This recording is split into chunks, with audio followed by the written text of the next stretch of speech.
اس کے بعد آپ صلی اللہ علیہ وسلم کی بارگاہ اقدس میں سواری کے لیے گدھے سے بڑا اور خچر سے چھوٹا ایک سفید جانور حاضر کیا گیا جسے براق کہا جاتا ہے۔ براق بجلی سے ہے، یعنی بجلی کسی تیزی اس کے اندر ہوتی ہے، اور یہ بھی بخاری شریف کی حدیث پاک ہے، اور ترمذی شریف میں ہے کہ اس پر زین کسی ہوئی تھی، لگام پڑی ہوئی تھی، اور اس کی رفتار کا عالم یہ تھا کہ تا حد نگاہ یعنی جہاں تک نظر پہنچتی وہاں اپنا پہلا قدم رکھتا۔ بلندی پر چڑھتے ہوئے اس کے ہاتھ چھوٹے اور پاؤں لمبے ہو جاتے تھے، اور نیچے اترتے ہوئے ہاتھ لمبے اور پاؤں چھوٹے ہو جاتے، جس کی وجہ سے وہ دونوں صورتوں میں اس کی پیٹھ جو ہے وہ برابر رہتی، اور اس کی وجہ یہ تھی کہ سوار کو کسی قسم کی مشقت کا سامنا نہ ہو، کیونکہ سوار نبی کریم صلی اللہ علیہ وآلہ وسلم ہے، اور براق اور آپ کے چلنے کا انداز بھی آقا حضور علیہ الصلوۃ والسلام کو مشقت میں نہیں ڈالتا۔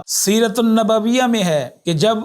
آقا حضور علیہ الصلوۃ والسلام نے سوار ہونے کا ارادہ فرمایا اور اس کے قریب تشریف لائے تو اس نے خوشی سے پھولے نہ سماتے ہوئے اچھل کود شروع کر دی۔ یہ دیکھ کر حضرت جبرائیل علیہ الصلوۃ والسلام نے اپنا ہاتھ اس کی گردن کے بالوں کی جگہ پر رکھا اور فرمایا، اے براق، تجھے حیا نہیں آتی؟ خدائے ذوالجلال کی قسم، حضور محمد مصطفیٰ احمد مجتبی صلی اللہ علیہ وسلم سے زیادہ عزت و کرامت والی کوئی ہستی تجھ پر سوار نہیں ہوئی۔ یہ دیکھ کر براق حیا کے مارے پسینہ پسینہ ہو گیا اور اچھل کود ختم کر کے پرسکون ہو گیا۔ پھر سید عالم نور مجسم صلی اللہ علیہ وسلم براق پر سوار ہوئے اور اس شان سے بیت المقدس کی طرف روانہ ہوئے جیسے حضرت سیدنا علامہ بوصیری رحمت اللہ علیہ فرماتے ہیں، سریت من حرم لیلا الی حرمی کما سر البدر فی داج من الظلم، یعنی آپ صلی اللہ علیہ وسلم نے معراج کی شب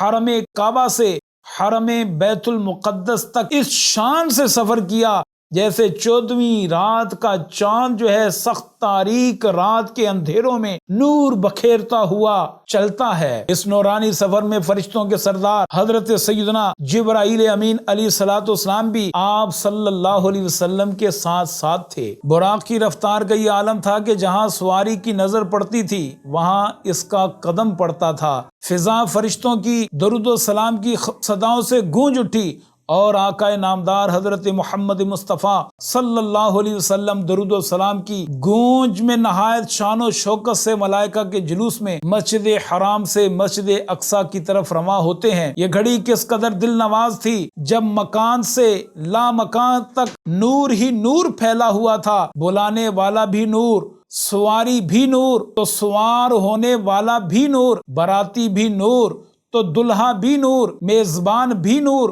تو مہمان بھی نور۔ نوریوں کی یہ نورانی بارات سبحان اللہ کے باغ عالم میں باد بہاری چلی، سرور انبیاء کی سواری چلی، یہ سواری سوئے ذات باری چلی، ابر رحمت اٹھا آج کی رات ہے، طور چوٹی کو اپنی جھکانے لگا، چاندنی چاند ہر سو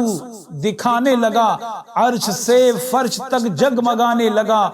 رشک صبح صفا آج کی رات ہے، عطر رحمت فرشتے چھڑکتے چلے، جس کی خوشبو سے رستے مہکتے چلے، چاند تارے جلو میں چمکتے رہے، کہکشاں زیر پا آج کی رات ہے، طور پر رفعت لا مکانی کہاں، لن ترانی کہاں، مرآنی کہاں، جس کا سایہ نہیں اس کا ثانی کہاں، ان کا ایک معجزہ آج کی رات ہے، جذب حسن طلب ہر قدم ساتھ ہے، دائیں بائیں فرشتوں کی بارات ہے، سر پہ نورانی سہرے کی کیا بات ہے، شاہ دولہ بنا آج کی رات ہے۔